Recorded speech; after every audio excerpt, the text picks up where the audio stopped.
No, deta, počúvajte sem, to ten fúrik, preto je to celý stade povynášam. No, kúkajte tu.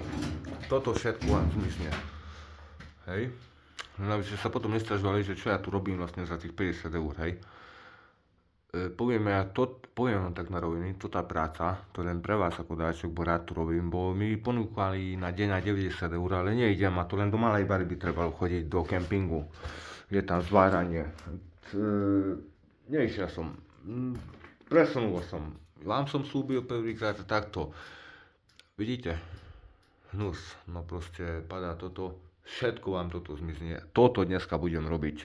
Ja neviem, prečo ste taká zakomplexovaná na tú studňu, ale však studňa počká.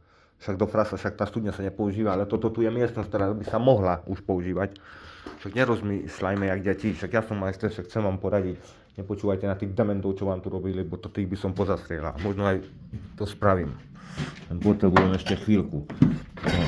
Aj toto tu všetko budete mať dneska biele. Viete, však tu máte po kokot materiálu, čo už tu nemôže stať, bo už idú teplé dni a to treba použiť.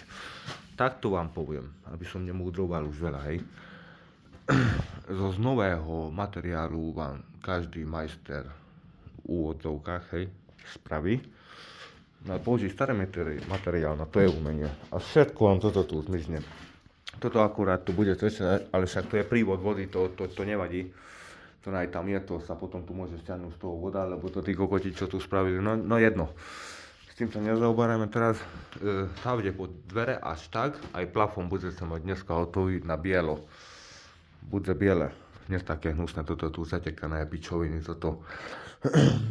Teta náhodou penetrák doma.